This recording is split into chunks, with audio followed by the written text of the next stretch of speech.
hablando sobre la juventud, sobre el espíritu, sobre las cuestiones físicas, sino explicar primero qué es una revolución, qué significa una revolución, por qué nosotros queremos hacer la revolución, porque alguien puede decir, a mí me han dicho que sea revolucionario, a mí me han dicho que hay que cambiar el mundo, ¿y eso para qué? ¿Por qué tengo que cambiar el mundo? ¿Por qué tengo que ser revolucionario? Una revolución no tiene que ver necesariamente con una condición social. Una revolución es un fenómeno que se presenta en todos los aspectos de la vida en el universo. Todo el universo, toda la naturaleza, todos los individuos somos víctimas permanentes de revoluciones, aunque no las alcancemos a ver. Una revolución es la transformación estructural de un fenómeno. Cuando un fenómeno cambia, cuando un fenómeno se transforma esencialmente, es cuando se presenta la revolución. ¿A qué me refiero con una transformación esencial? Una revolución es dejar de ser lo que fuimos para hacer algo distinto. Podemos mantener la forma, podemos mantener alguna apariencia similar a lo que éramos, pero ya no somos los mismos. ¿Qué implica esto? Piensen, por ejemplo, a nivel naturaleza, en la física, en la naturaleza. ¿Cómo se presenta una revolución? Cuando nosotros vemos que un gusano, una oruga, se mete dentro del capullo y después sale del capullo siendo mariposa. Uno no vio los cambios que se dieron ahí. Uno no percibió todas las transformaciones pequeñitas que hubo. Pero en algún momento vimos que un gusano se volvió mariposa. Ahí se dio una revolución. Ya no es gusano, ahora es mariposa, aunque eso implique que tenga todavía parte de gusano. Todas las mariposas fueron gusanos. Y muchos gusanos pueden ser mariposas. Ahora, este es solo un ejemplo. Otro ejemplo que yo creo que puede servir.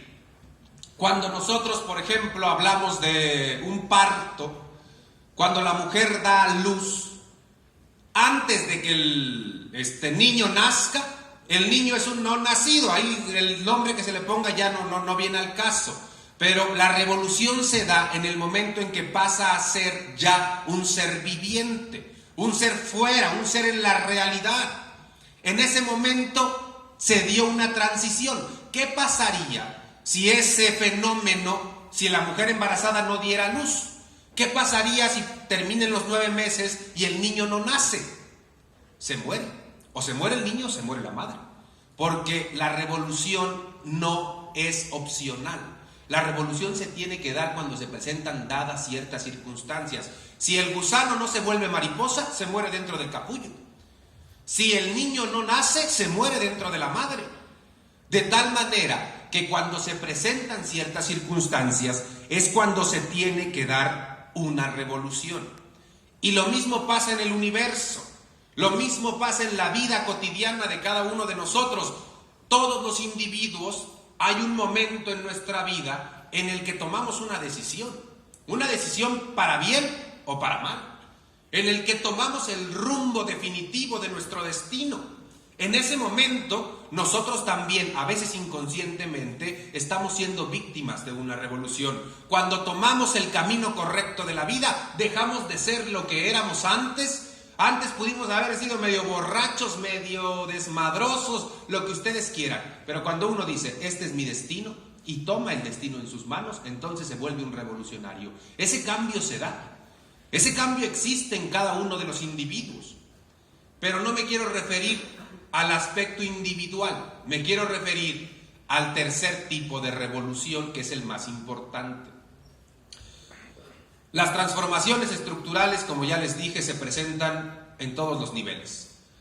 Pero hay un nivel que es al que nosotros más nos importa, que es el nivel social e histórico.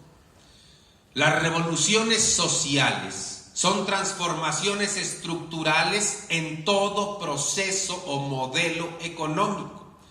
Lo que nosotros conocemos como épocas, las épocas históricas, son producto precisamente de las revoluciones. Cada época empieza cuando termina otra. Pero ¿cómo termina otra? El paso no se da de manera natural. No terminó la Edad Media diciendo, bueno, ¿sabes qué? Yo era Edad Media, ahora te toca a ti, que eres la edad que sigue. Sale, yo me voy a llamar capitalismo. No. Tuvieron que haber varios momentos, varios procesos históricos que detonaban en una transformación que iba a hacer del destino de la humanidad una cosa completamente diferente. Y en toda la historia de la humanidad solamente han existido 3 revoluciones y nada más que 3. 3 grandes momentos de la historia en los que se cambió para siempre el destino de la humanidad. Porque solamente han existido a su vez 3 modelos económicos. El primer gran momento de la historia, la primer gran revolución de la historia, fue la que encabezó un esclavo que era un gladiador. Ustedes saben bien quiénes son los gladiadores.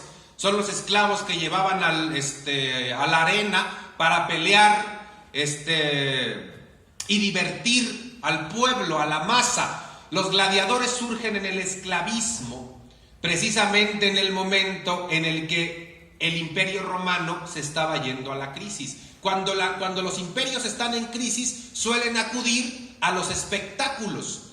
De ahí surge la idea que ustedes habrán escuchado de panem et circes, que significa pan y circo. El pan y circo no lo inventaron los políticos mexicanos, El pan y circo viene desde entonces, porque se hacían espectáculos donde llevaban a los gladiadores a pelear entre ellos y a pelear con bestias y animales, y en el mismo lugar se les aventaba pan a la gente. Y la gente cada fin de semana iba, veía el espectáculo, comía pan y salía tranquila. Salía a veces ebria o lo que quieran y decía, otra semana más a sufrir, pero ya vendrá el domingo donde me van a dar mi pan y mi circo. Uno de esos hombres que peleaba en la arena era Espartaco. Espartaco era un esclavo tracio que había sido capturado y llevado a Roma. Había sido comprado en una ciudad de Roma que se llamaba Capua. Y en Capua, Espartaco organizó a todos los gladiadores y les dijo, ¿por qué tenemos que vivir así? ¿Por qué tenemos que existir como existimos? Yo prefiero morir a seguir siendo esclavo. Toda revolución empieza con esa premisa. Prefiero morir a seguir siendo lo que soy. Prefiero morir a seguir viviendo como vivo. Así inicia todo proceso de transformación. Y así empezó la rebelión de Espartaco. Se organizaron miles de esclavos en Roma. Estuvieron a punto de tomar la capital. Hubo una decisión, no les voy a contar todo el proceso porque no es el punto. El chiste es que Espartaco logró poner en predicamentos a todo el imperio romano. Espartaco estuvo a punto de tomar el poder del imperio más grande del mundo, encabezando a cientos de miles de esclavos. Las consecuencias en ese momento no fueron lo que se esperaba de una revolución. Espartaco y todos sus hombres fueron colgados en una avenida de Roma que se llamaba la Vía Apia.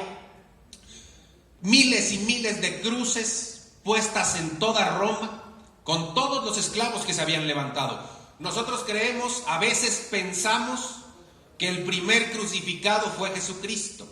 Los crucificados, recuerden, Jesucristo fue crucificado también en Roma, por los mismos hombres que crucificaron a Espartaco, aunque después. Pero ¿cuál era la condena? ¿Por qué se crucificaba a los hombres? No se crucificaba a cualquier hombre, solo se crucificaba a los que habían cometido delitos políticos. Por eso a Cristo, a pesar de lo que la historia diga, a Cristo lo condenaron por sedicioso políticamente, es decir, por revolucionario. A diferencia de lo que nos han dicho, Cristo es un revolucionario y por eso lo terminaron poniendo en la cruz, como ya habían puesto a Espartaco. A los delincuentes comunes los echaban ahí a los perros o lo que quieran, o los encarcelaban. A los que querían cambiar el sistema, los crucificaban. Y los dos grandes crucificados de la historia por la humanidad, Espartaco y más adelante, que tiene mucho más fama y más impacto porque se usó ideológicamente, Cristo. Pero el punto es, Espartaco se rebeló terminó siendo crucificado, pero ya el Imperio Romano estaba condenado. Terminaría cayendo algunos siglos después con las invasiones bárbaras. Y una vez que termina el esclavismo, gracias al golpe mortal que le dio Espartaco, comienza un nuevo sistema que se conoce como feudalismo. El feudalismo que en historia nos lo han enseñado como la Edad Media. La Edad Media que duró más de 1000 años. En todo este proceso histórico se fueron acumulando poco a poco inconformidades dentro, sobre todo de la clase trabajadora, los campesinos, todavía no había obreros, campesinos, artesanos, que empezaron después de 1000 años a hacer conciencia del mal, de la mala distribución de la riqueza que existía, que fueron conscientes de que no valía la pena seguir viviendo como vivían. En México sufrimos una etapa feudalista, aunque en un periodo ya muy tardío, que fue el porfiriato. Ustedes habrán tomado clases de historia y saben qué fue el porfiriato, cuando gobernó uno de los hombres más viles de nuestra historia, aunque ahorita ya tiene mucha competencia, que se llamaba Porfirio Díaz.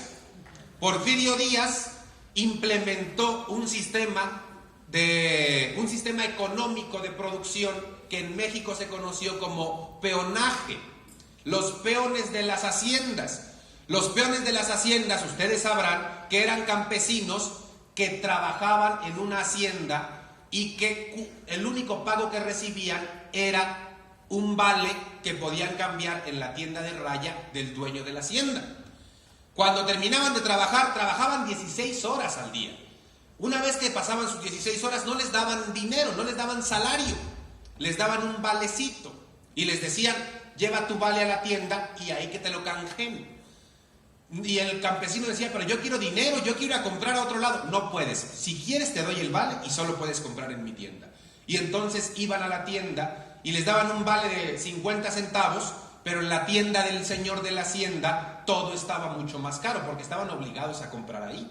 Entonces, con 50 centavos, después de trabajar 16 horas, llegaba el campesino y decía: a ver, quisiera que me den 1 litro de leche, que me den 1 kilo de arroz y 1 kilo de frijoles.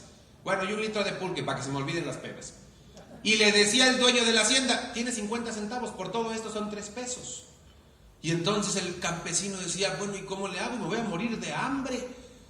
No te preocupes, le decía el dueño de la tienda. A diferencia de las tienditas que ustedes ven en la esquina que dicen: hoy no fío, mañana sí. Ahí decía: hoy sí fío, mañana también.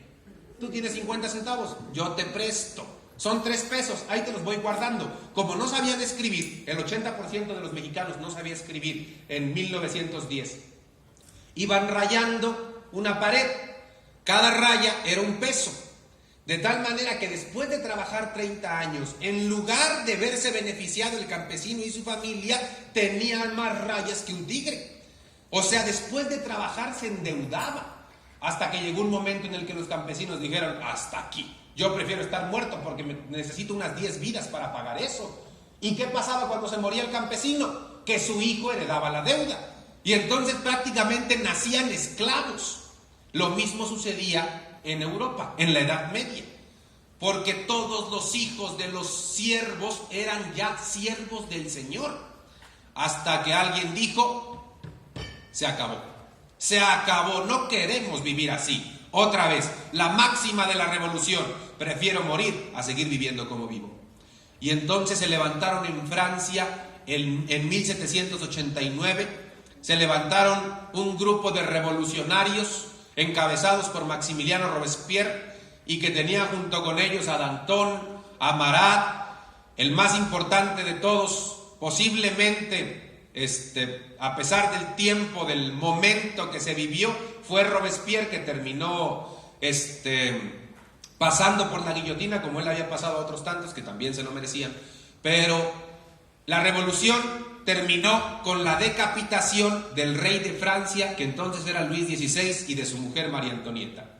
Termina la revolución, pero acompañada con cientos de miles de hombres que se habían lanzado a cambiar el sistema. Cientos de miles, millones de campesinos que en Francia se llamaban los sans-culottes. Sans-culottes, que significa los sin calzones. Todos los sin calzones dijeron: ay, ya quiero unos, ya basta. Y se levantaron en millones hasta tumbar a la monarquía. Y desde entonces cambió la realidad. De ahí se vinieron las independencias en Latinoamérica. Un efecto de esa revolución en Europa fue que en Latinoamérica empezaron las independencias. México se independiza en 1810, 20 años después de la Revolución Francesa, porque Miguel Hidalgo había llevado las ideas de la Ilustración, las ideas de la Revolución a México.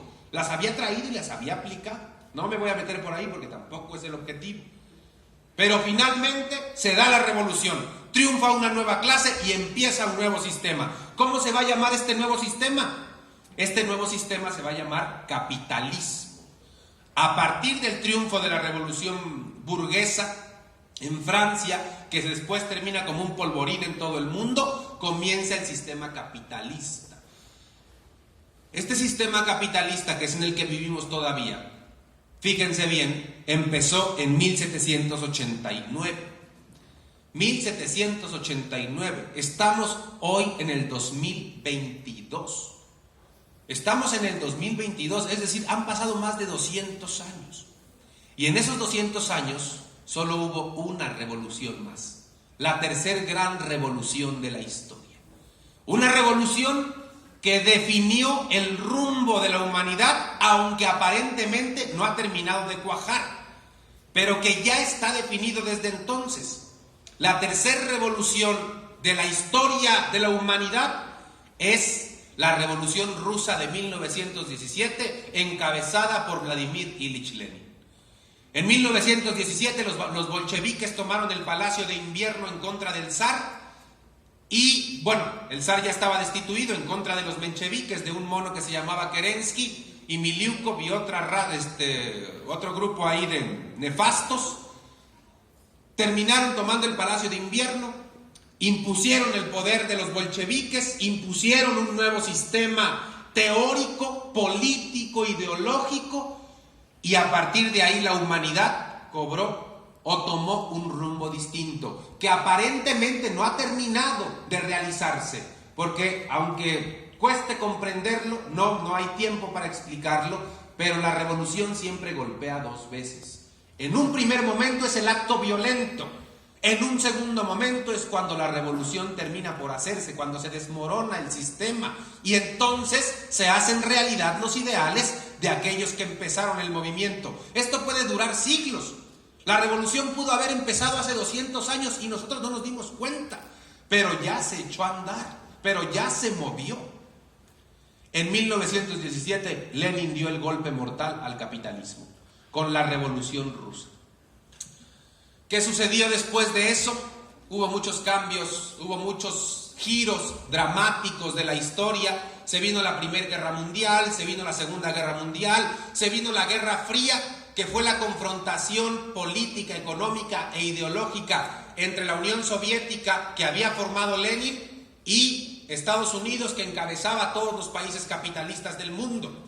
Lenin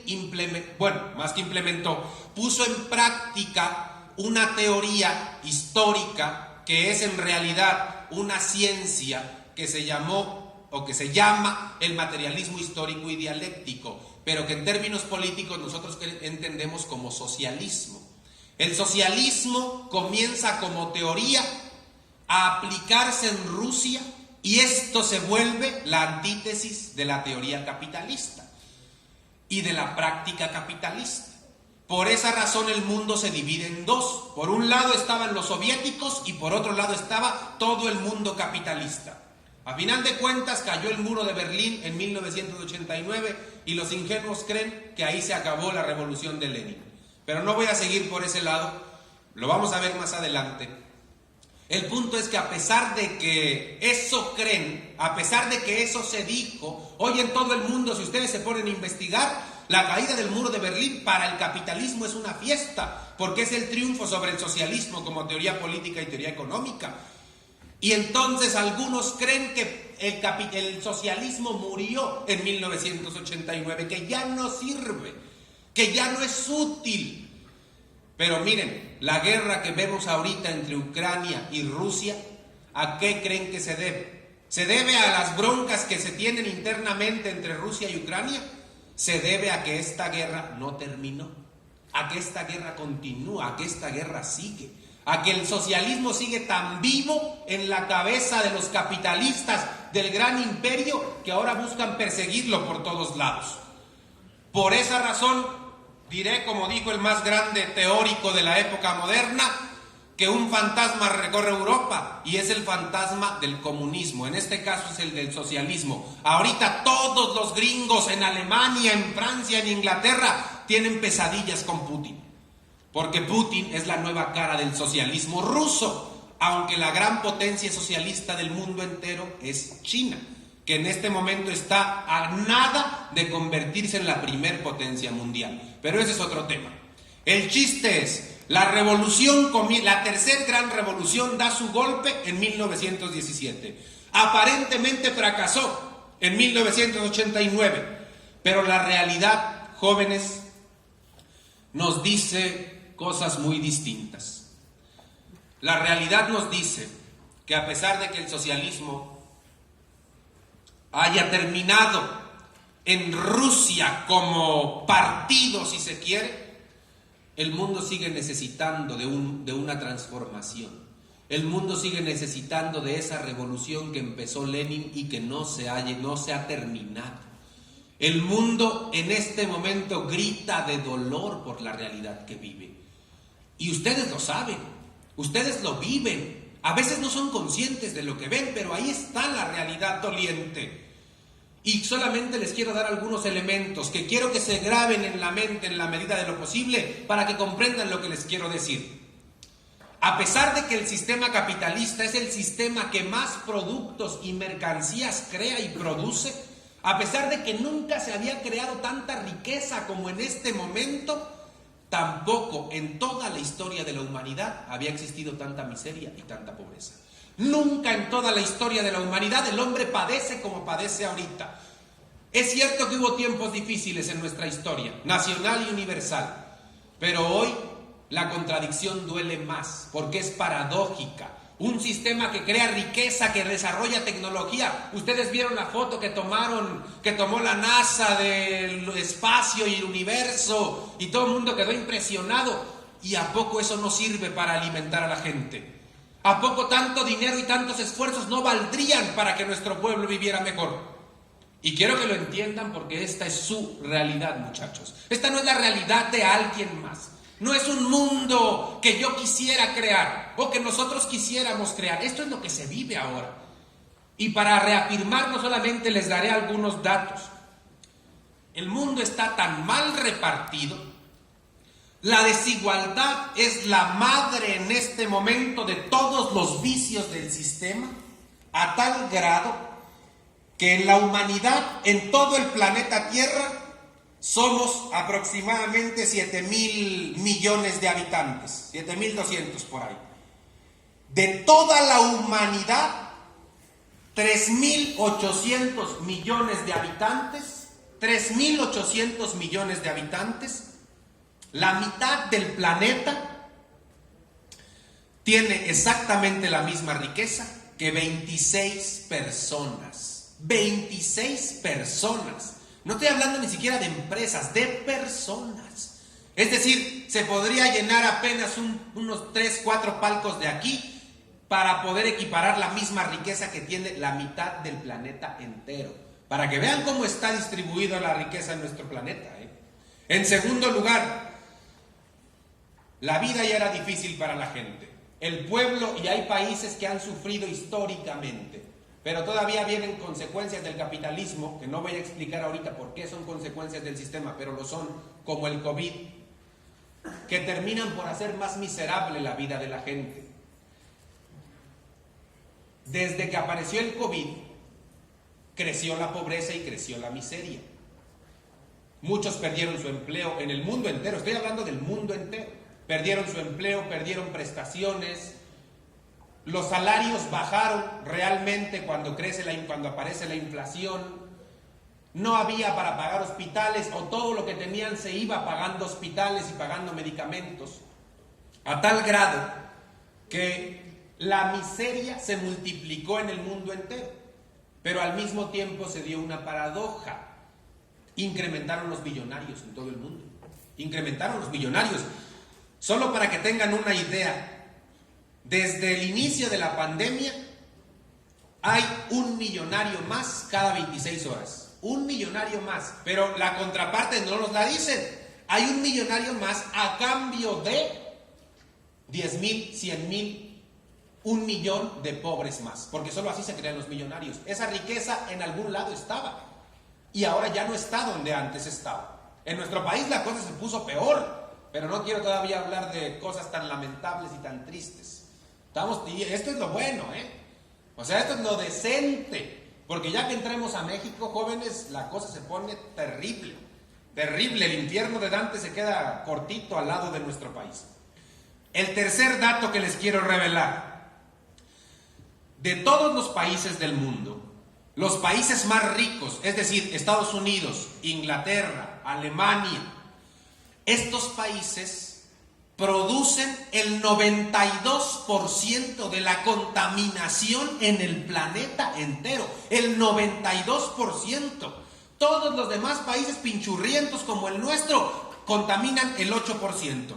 ¿Por qué les digo esto? Porque el planeta se está acabando y todo el mundo está asustado por eso, ¿no?